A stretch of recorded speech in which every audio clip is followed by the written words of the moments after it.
avoka nanga Yesu yoleyo nelakanga ofana nos vies pour la seule gloire de ton nom. En ton nom Jésus-Christ que nous avons ainsi prié. Amen. Que le Seigneur de gloire vous bénisse, vous tous qui êtes présents en ce moment. Nous croyons que le Dieu de gloire qui nous a donné encore cette grâce, il veut encore nous parler. Là où nous sommes, nous allons partager tout au long de cette émission, nous allons partager un sujet très important. Parce que Jésus est grand, Jésus est Dieu. Excusez-moi. Nous allons partager un thème très important. Le thème, c'est en fait évangile narcotique. Évangile narcotique. Je vais essayer de parcourir la Bible pour vous montrer que tous ceux qui sont dans l'évangile narcotique ne peuvent pas voir Dieu. C'est quoi le mot narcotique pour ceux qui ne connaissent pas ces mots? Quand nous disons un évangile narcotique, un produit narcotique, c'est un produit ou un médicament narcotique, c'est un produit qui, quand tu le prends, ça détruit la sensibilité en toi. C'est-à-dire tes pensées, tes nerfs s'affaiblissent. Et ça te donne un grand sommeil. Tu peux être debout, mais alors que ton corps exige à ce que tu puisses te reposer. Pourquoi? Parce que tu as pris de substances, de médicaments ou de produits narcotiques. Alors, dans le cas de ces produits, nous avons par exemple ce qu'on appelle de morphine. Morphine, c'est un produit narcotique. Pourquoi? Parce que celui qui le prend, ça va détruire ses nerfs. Et tu vas dormir profondément. Même quand les gens vont commencer à parler, au fait, le langage des gens t'aide, au fait. Te berce, comme on dit. Tu vois? Donc tu es bercé, comme on dit. Donc c'est comme si, c'est vraiment dans cette joie d'écouter les autres, et puis du coup tu commences à dormir. Donc, plus tu écoutes la musique, si tu avais pris de produits narcotiques, ça va t'amener à dormir. Vous voyez? Alors, un évangile narcotique, c'est un évangile qui amène le peuple dans un profond sommeil. C'est un évangile qui fait entrer le peuple dans un profond sommeil. Parce qu'au Congo, il y a encore un nouveau produit narcotique qu'on a fait entrer dans le marché, qu'on appelle le Bomé. Le produit en question, c'est un produit narcotique. Donc quelqu'un, une personne qui prend ce produit, tu es debout, mais tu dors. Tu dors et tu somnoles. Vous voyez? Parce que tu as pris d'un produit narcotique. Le cas des tramadol, pour ceux qui prennent de tramadol parce que vous avez mal, par exemple, au niveau du dos ou au niveau d'un membre du corps, si tu prends du tramadol, comprends que le tramadol, c'est un produit narcotique. Il va éviter la sensibilité des nerfs. C'est-à-dire, même pour réfléchir, tu auras des retards pour la réflexion. Parce que ça détruit, ça affaiblit. Ça affaiblit complètement tes nerfs et c'est là-bas que tu vas commencer à dormir. Mais quand tu vas le prendre, tu ne te rends pas compte qu'après 4 heures, après 3 heures, tu deviendras narcotique. C'est-à-dire quelqu'un qui somnole. Tu n'auras pas en fait cette pensée-là. Mais c'est vrai qu'après 5 heures, même si tu es au milieu de personnes ou de gens, il faut comprendre que tu n'es pas dans ton état. Parce que on voit qu'il y a quelque chose qui ne va pas. Même par ta façon de parler, on sent que tes paroles, la conversation, ta manière de parler avec les autres n'est plus cohérente. Pourquoi? Parce que tu avais pris en fait un produit narcotique. Maintenant, un évangile narcotique, c'est quoi? C'est tout cet évangile qui nous fait dormir debout. Qui nous fait dormir debout. Vous imaginez? Donc nous avons des évangiles comme ça. J'aimerais quand même me permettre, alors que nous sommes dans cette émission, si seulement je peux le trouver, parce qu'il y avait quelque chose, bon, je vais le préparer, il y avait quelque chose que je voulais qu'on puisse écouter ensemble. Si seulement, comme je dis, je peux le voir, parce que je me rappelle plus où est-ce que j'avais mis ça. Donc, dans ce que je voulais vous montrer, qu'est-ce qui se passe? Le monsieur est en train de prier. Voilà. Bon, j'espère que je vais le trouver. Dans cet élément, le monsieur était en train de prier, mais il priait au nom de Branham. Je ne sais pas si vous avez vu ça.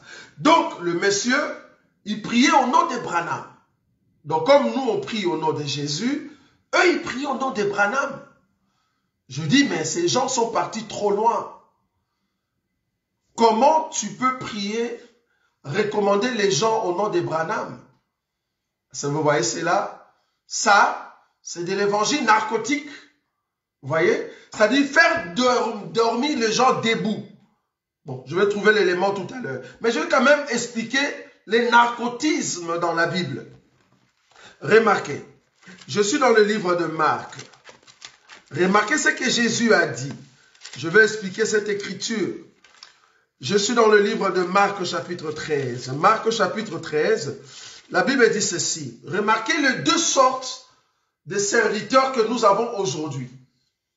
Partout dans le monde, dans toutes les assemblées, quand vous voyez cet élément ici, ne restez plus. Pourquoi? Parce que l'esprit narcotique va vous affecter. Vous allez dormir facilement et en dormant, tu es en train de perdre l'huile, bien-aimé. Tu es en train de perdre parce que tu dors profondément. Remarquez, Marc chapitre 13. Marc chapitre 13, le verset 33. La Bible dit ceci. Prenez garde, je commence à partir du verset 33. Prenez garde, veillez et priez, car vous ne savez quand ce temps viendra. Il en sera comme d'un homme, ça c'est le Seigneur qui parle, qui, partant pour un voyage, laisse sa maison, remet l'autorité à ses serviteurs. Remarquez cette écriture. Je vais faire ressortir deux sortes de serviteurs ici. Je veux ressortir les serviteurs narcotiques et un serviteur surprenant ou un serviteur veillant. J'aime ça. Remarquez le serviteur narcotique. Remet l'autorité à ses serviteurs. Indique à chacun sa tâche. Virgule. Et ordonne au portier de veiller. D'abord, il a laissé à ses serviteurs. Il leur a donné l'autorité. Il a dit à chacun, toi tu vas faire ça, tu vas faire ça, tu dois faire ça. Mais en ce qui concerne de veiller, ça il n'a pas dit à tout le monde. En ce qui concerne de veiller, il dit, le verset, la dernière partie du verset 34, et ordonne au portier de veiller. Les autres, il n'a pas parlé de veiller. Aux autres, il a donné des tâches. Il a même donné l'autorité. J'aime ça. Il a même donné l'autorité. Ça, c'est bien. Mais pour veiller, ça, il a ordonné au portier. C'est au portier qu'il a ordonné afin de veiller.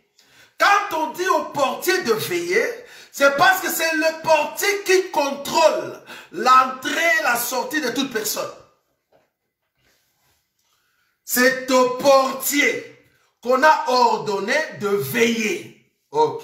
Maintenant, si toi, tu es dans cette maison, si toi, tu habites dans cette maison où il y a deux sortes de serviteurs, il y a un serviteur ou d'autres serviteurs qu'on a donné l'autorité, on leur a monté leurs tâches, et il y a un autre serviteur, le portier, parce que le portier aussi c'est un serviteur. Mais il y a un autre serviteur, à lui on a dit veiller. C'est-à-dire ne sois pas narcotique. Faut pas dormir, faut pas prendre du bombé. Parce que nous avons des ministres qui nous font boire ou fumer du bombé. Ils nous donnent des bombés par leur évangile. Et ils les donnent avec autorité. Mais nous avons besoin de chercher un serviteur qui veille, qu'on a ordonné de veiller. La tâche qu'on lui a donnée, c'est de veiller. Les autres, vous avez l'autorité, c'est bien. Mais pour veiller, ça c'était pour le portier. Quand je dis portier ici, peut-être tu te mets à la place des portiers. Je vais te montrer le portier. C'est qui le portier? Parce que le portier ne dort pas. Maintenant, si toi tu es dans cette maison, parce que remarquez l'écriture, le verset 35, Marc chapitre 13, le verset 35, nous ne voulons pas être en compagnie de serviteurs narcotiques. Non, c'est pas possible.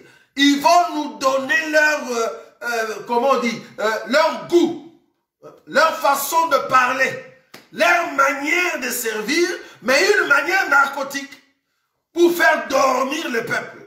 Or, le peuple doit être éveillé. Or, pour être éveillé, tu dois rester avec les portiers. C'est le portier qui veille. Les autres, ils ont des tâches, oui. Mais qui veille dans cette maison, c'est le portier. Donc, si toi, tu ne veux pas dormir, il faut aller rester avec les portiers. Parce que le portier a l'ordonnance de ne pas dormir, mais de veiller. Remarquez l'écriture, le verset 35. Marc chapitre 13, le verset 35. Bon, il y a des bien-aimés qui m'ont dit, des fois il y a des choses qui nous font marrer, je te dis. Il y a un bien-aimé ou deux bien-aimés qui m'ont dit, ah, mais toi, tu prêches en français. Tu prêches en français au lieu de prêcher dans la révélation. Mais attendez, à moins que vous ne soyez pas de notre royaume, nous avons un royaume qui parle les 4 langues. Un royaume qui parle les 4 langues. Tu dois faire un effort, toi ministre, d'avoir l'habilité de parler 4 langues.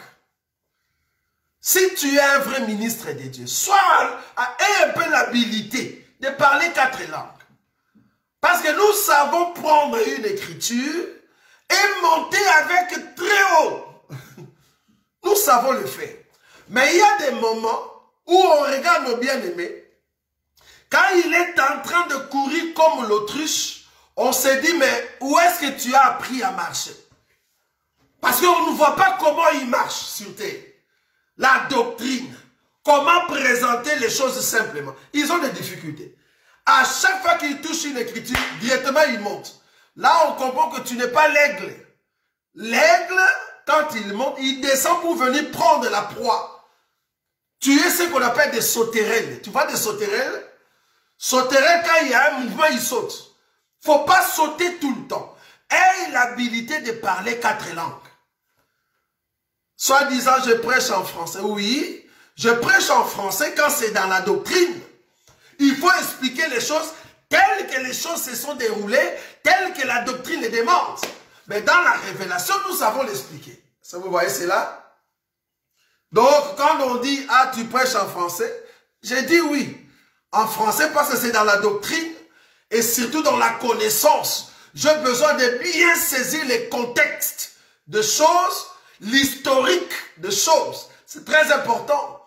Et dans la doctrine, j'ai besoin de comprendre la praticabilité de la chose, comment je vais les manier, comment je veux m'exprimer doctrinalement. Ça, vouloir ou pas, tu vas l'expliquer en français. Quand on dit tu ne voleras pas, comment est-ce que toi tu prends directement le verset révélation? Non, là-bas c'est vraiment voler. Tu entres dans un magasin, faut pas voler. Voler veut dire prendre à l'insu d'eux. C'est comme ça qu'il faut l'expliquer. C'est la doctrine. C'est en français. Ça c'est vraiment en français. Tu ne voleras pas.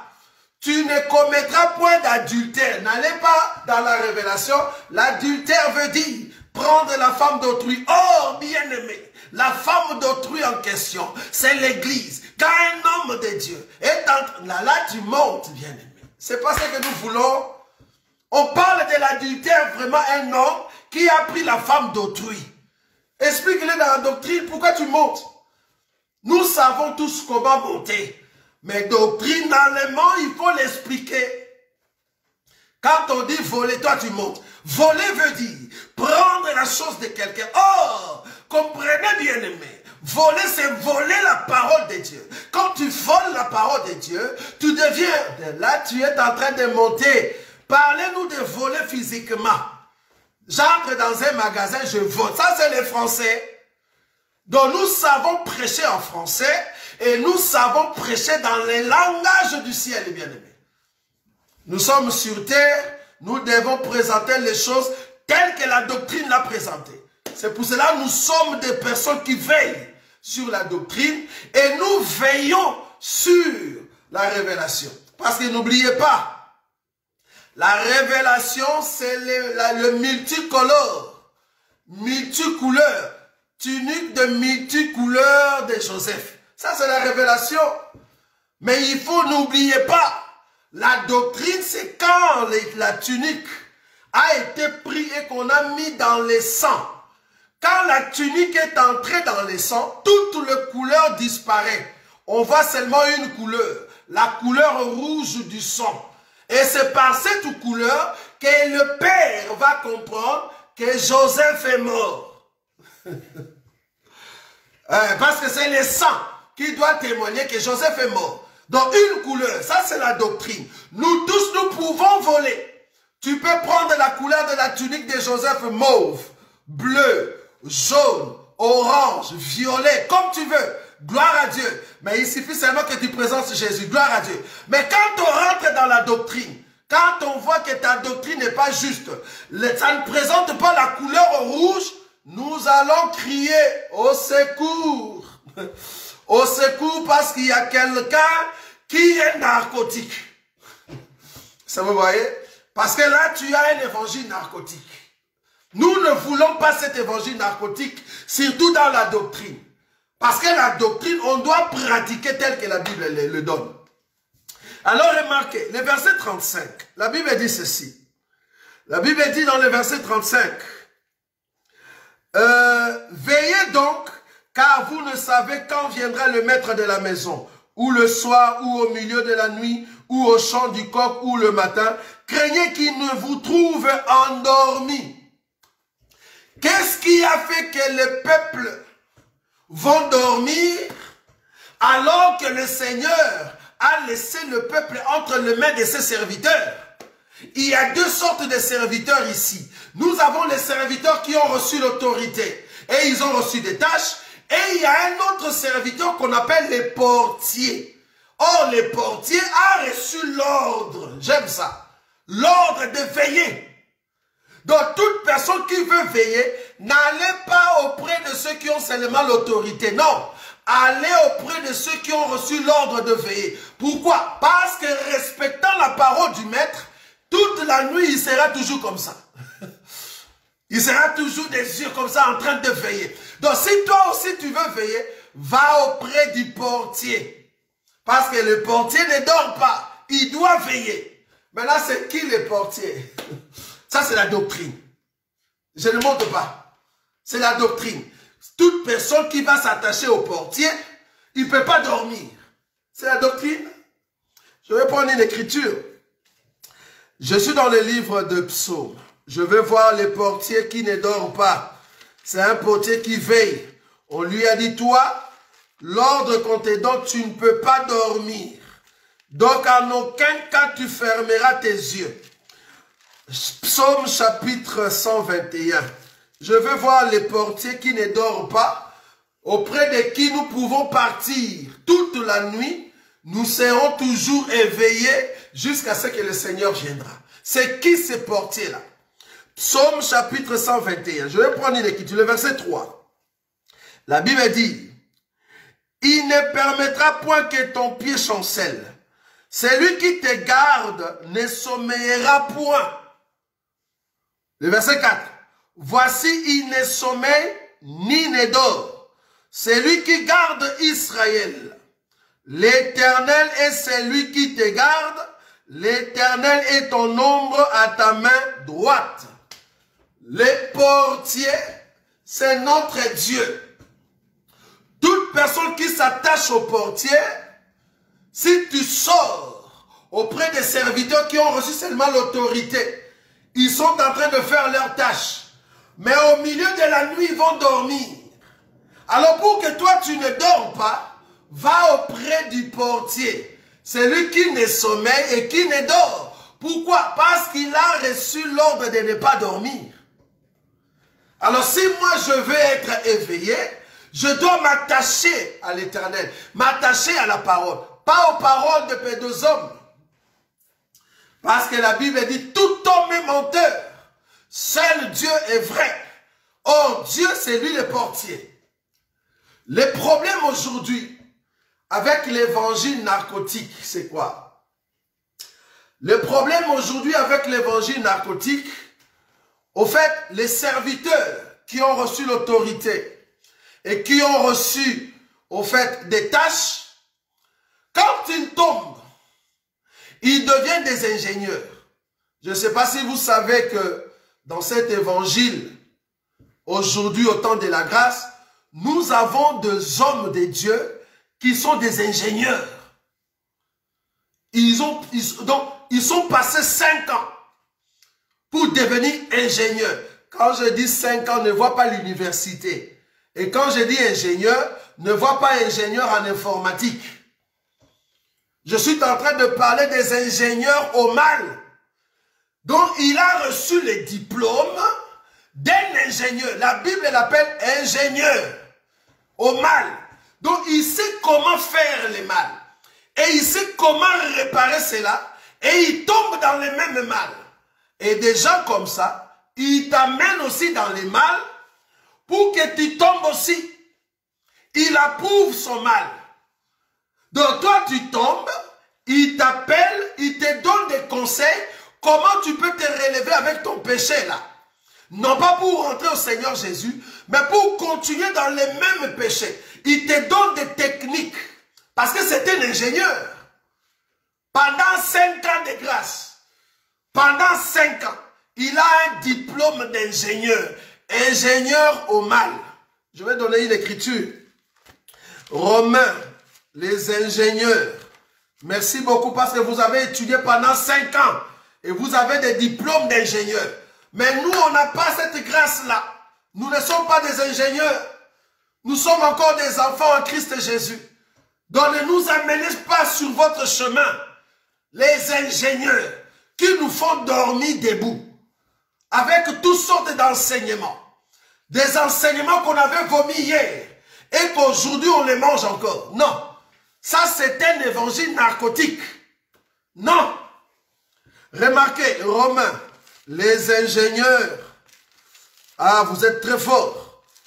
Vous étiez vraiment à l'université du mal. Ingénieurs.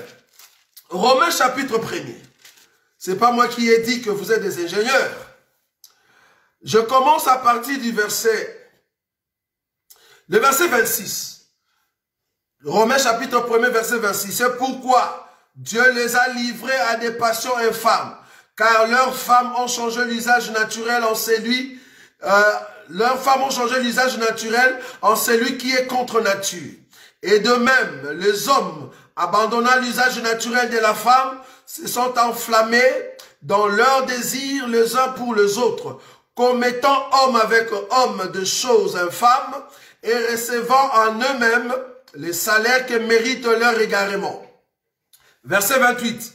Comme ils ne se sont pas souciés de connaître Dieu, Dieu les a livrés à leur sens réprouvé pour commettre des choses indignes, étant remplis de toute espèce d'injustice, de méchanceté, de cupidité, de malice, plein d'envie, de meurtre, de querelles, de ruses, de malignité, rapporteurs, médisants, impies, arrogant, hautain, fanfaron, ingénieux au mal.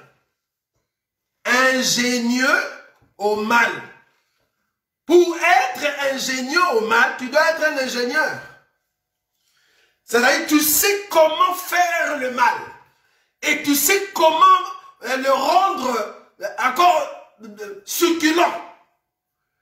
C'est-à-dire, à chaque fois qu'il tombe, il sait comment se relever, mais avec malice. Parce qu'il sait très bien qu'il ne se répand pas. Mais parce qu'il y a des écritures, il va prendre des écritures pour soutenir son péché.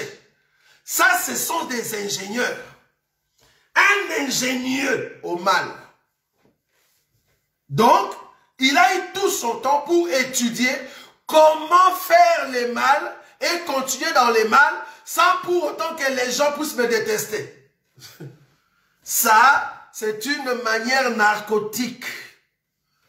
Malheureusement, nous avons ces choses aujourd'hui. Des pasteurs qui continuent dans le mal, bien que nous sommes en train de marteler, bien que nous sommes en train de dire, tu vas rencontrer des pasteurs divorcés, remariés, non pas selon la voie de l'Éternel. Un pasteur divorcé, remarié, non pas selon la voie de l'Éternel. Et la personne elle-même, elle sait que je suis divorcé, remarié, mais non pas selon la voie de l'Éternel. Mais qu'est-ce que tu vas donner? Tu vas donner de la chair, bien-aimé. Et puis il y a d'autres qui sont divorcés, remariés 2 fois, 3 fois. Et il y a d'autres qui approuvent cela.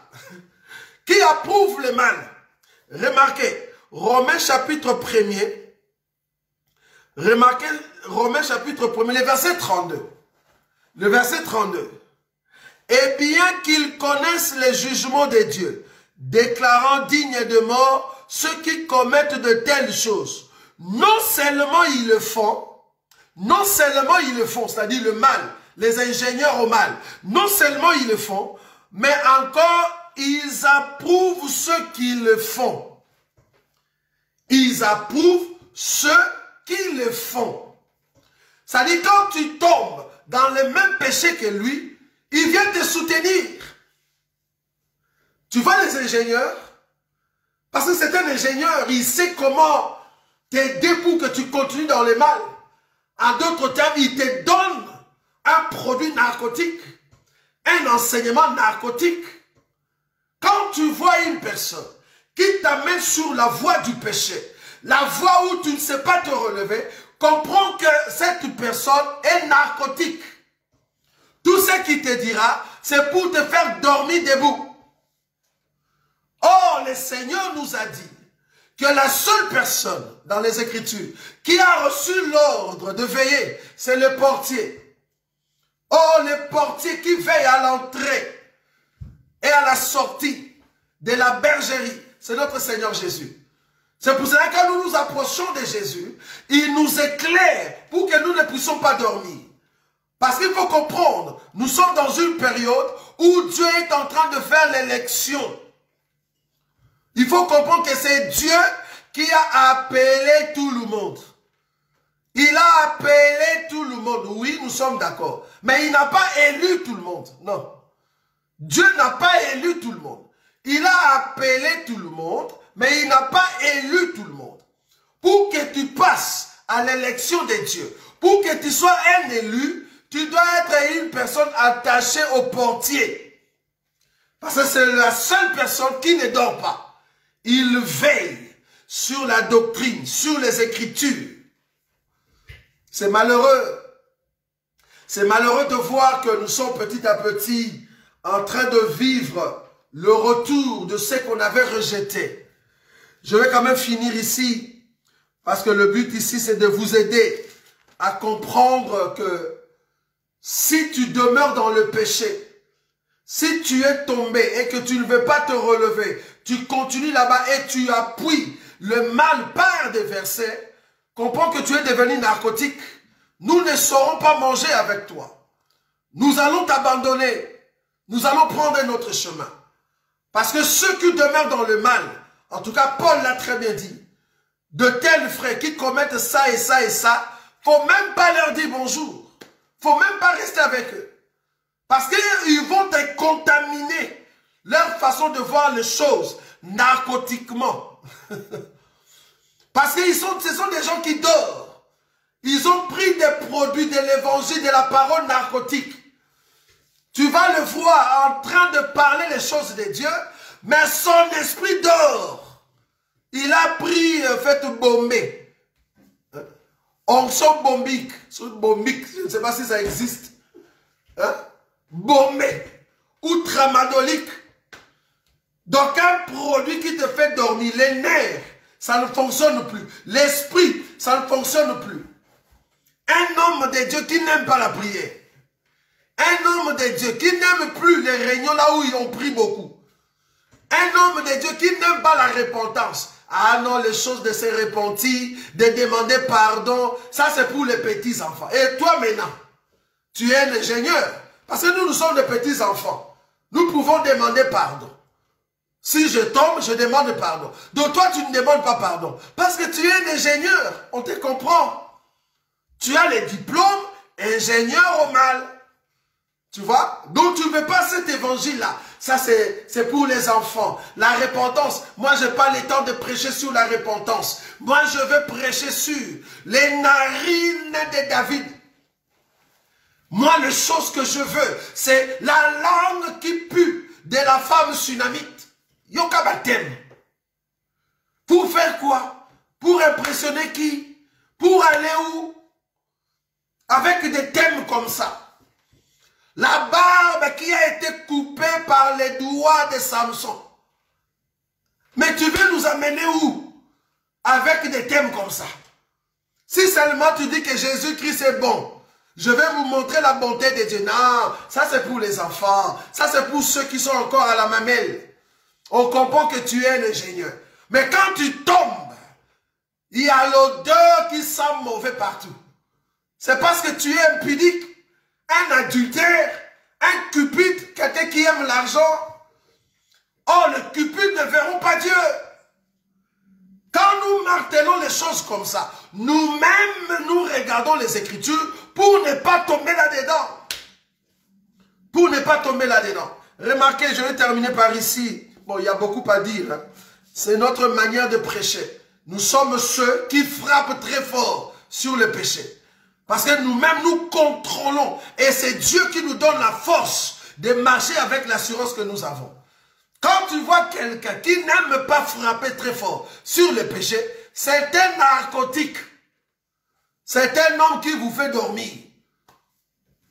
Parce que quand on prêche sur le péché, quand on frappe là-dedans, le diable n'est pas content. Le diable n'est pas content. Mais quelqu'un qui n'aime pas prêcher le péché, il parle toujours des révélations. Le péché, il ne touche pas. Parce que c'est un narcotique. C'est un narcotique. 2 Pierre. Bon, je sais que ça vous fait très mal. Et surtout la personne qui vient d'entrer maintenant là. Ça te fait très mal quand je parle comme ça. Mais c'est très bien. Parce qu'il faut que ça serre dans ton cœur pour que tu changes. C'est très bien ça. Comment tu vas aller au ciel si tu ne changes pas?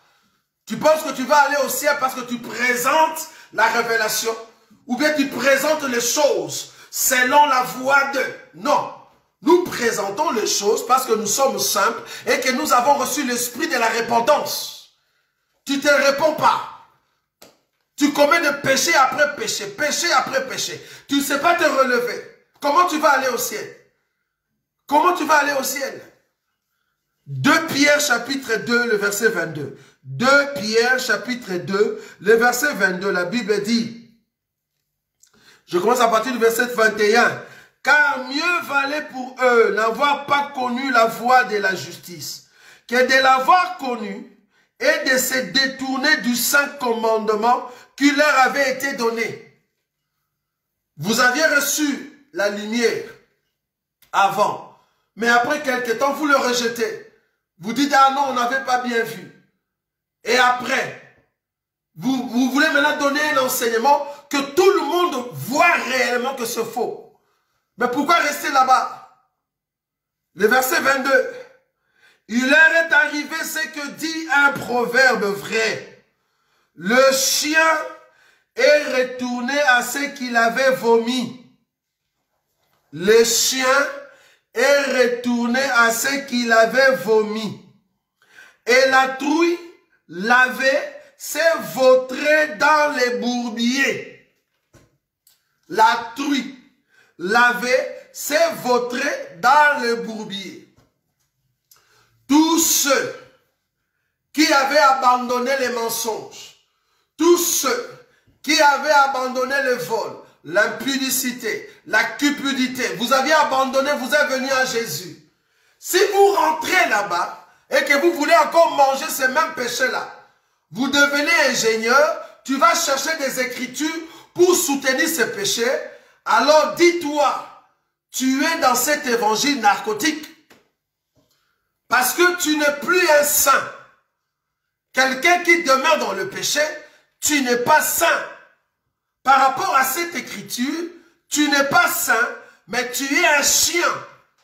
Tu es un chien ou bien tu es la trouille.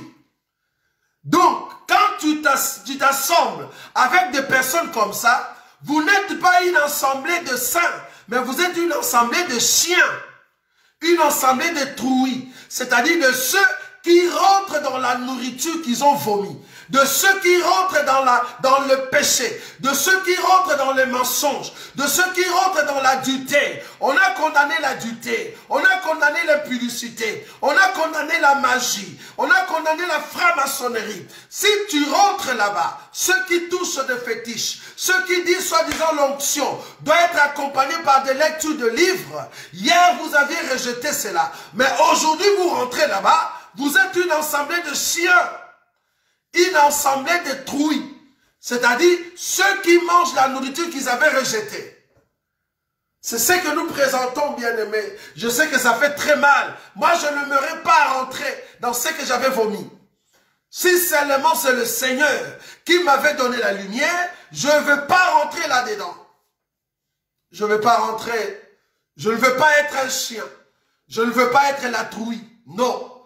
J'étais déjà lavé parce que j'avais la saleté. Et après avoir été lavé, je rentre encore dans la saleté. Non. C'est pour cela, je dis la fois passée, si seulement on doit changer des évangiles ou des prédications à chaque fois pour ces qui ont considéré que c'était la vérité, alors que tu étais animé par l'esprit de Satan. Et c'est aujourd'hui que tu te répands. J'étais étonné, j'ai bien dit, j'étais étonné de voir qu'un homme de Dieu, aujourd'hui, il soutient au fait la polygamie. Il soutient la polygamie, alors qu'il avait rejeté cela. Comment tu peux soutenir ça? Comment tu peux soutenir la polygamie? Comment tu peux soutenir sortir de son corps? Comment? Tu sais très bien que sortir de son corps, c'est la sorcellerie. Tu le sais. Tu le sais. Comment tu peux le soutenir? Soit disant, c'est la connexion spirituelle dans le monde des esprits pour communiquer avec d'autres esprits. Ça s'appelle sorcellerie. Communiquer avec d'autres esprits, ça s'appelle sorcellerie. Quand tu as commencé dans la foi, tu n'as testé pas ça. Comment tu es rentré là-bas? Tu es un chien. Un chien. Et l'assemblée que tu es en train d'amener, de conduire, c'est l'assemblée de chiens. De ceux qui mangent la nourriture qu'ils ont vomi. Je soutiens le ruminant. Parce que moi-même, je suis un ruminant. Un ruminant ne vomit pas. Non. Un ruminant ne vomit pas. Un ruminant, c'est quelqu'un qui a mangé. La nourriture est entrée dans son corps. Ça ressort. Au lieu que ça soit jeté, non. La nourriture n'est pas jetée. Ça reste encore dans sa bouche. Parce que la nourriture a trouvé d'autres éléments à l'intérieur qui devaient d'abord sortir. Comme ça, tu marches bien. Parce que quand tu avais mangé, tu étais pressé. Maintenant, il faut bien marcher la nourriture, bien marcher l'évangile. C'est ce qu'on appelle l'expérience ministérielle ou l'expérience dans la vie chrétienne. Quand tu es en train de ruminer, la nourriture va bien entrer dans toi. Mais les chiens, tu as mangé et après tu le vomis. Quand tu le vomis, après tu dis, ah, j'ai faim, tu rentres encore dans le vomissement. Non. Nous ne voulons pas de chiens. Parce que la Bible dit, dehors les chiens n'hériteront pas le royaume des cieux. Mais tout ruminant doit entrer dans le royaume des cieux. Parce que quand tu avais mangé la nourriture, tu n'avais pas bien digéré. Mais c'est la même nourriture, mais il faut que cela trouve une autre dimension dans toi pour que ça rentre encore. Mais toi, ce que tu fais, tu avais mangé une nourriture, tu jettes ça et tu recherches une autre nourriture, mais qui a été déjà jetée. Ça, c'est être chien. Donc, nous ne voulons pas être narcotiques, bien-aimés. Donc, l'évangile que nous prêchons, c'est un évangile de ceux qui sont éveillés. C'est pour cela que nous recommandons tous nos bien-aimés à bien vérifier les Écritures. Paul a dit, même si moi-même je revenais et que je vous disais quelque chose qui va à l'encontre de ce que je vous avais dit, même si c'était un ange, que nous soyons anathèmes. Pourquoi? Parce qu'il était sûr que quand il était en train de prêcher, il avait le Saint-Esprit. Il n'avait pas l'esprit de Satan. Il avait le Saint-Esprit. Donc, s'il revient après pour changer, or ce qu'il avait dit avant, c'est ça la lumière, lui-même a dit que je sois anathème. Donc, veillez à ce que la Bible que vous êtes en train de lire, si vous voulez présenter un enseignement, sois sûr que vous avez bien vérifié cet enseignement avec l'aide du Saint-Esprit. Vérifiez dans la doctrine que c'est vraiment ce que les disciples ont mis en pratique. Nous sommes en train de regarder les disciples, les colonnes de la vérité, ceux qui ont marché avec le Seigneur, comment ils ont mis en pratique la parole que le Seigneur leur a dit.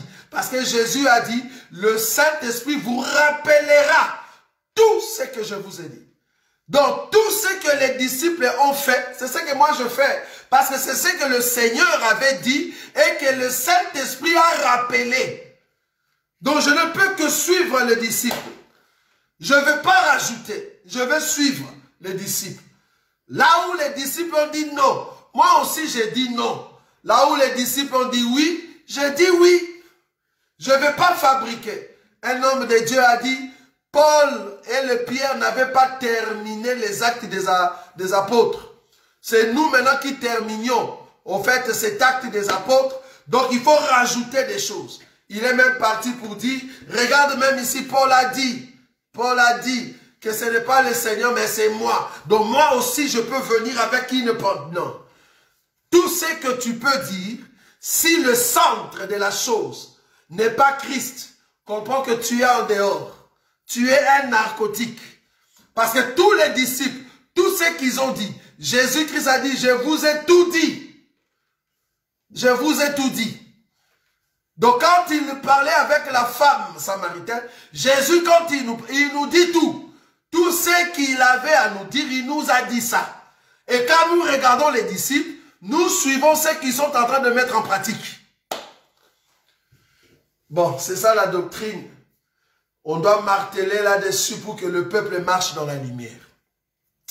Que le Seigneur soit loué pour cet instant que nous avons eu ensemble avec vous. Nous croyons que vous êtes un peuple éveillé qui reste toujours auprès du portier parce que c'est lui qui a l'ordre de ne pas dormir, de veiller. Il a reçu l'ordre. Donc si toi aussi tu veux veiller, ne va pas auprès des serviteurs qui ont reçu seulement l'autorité et ils ont des tâches. Non.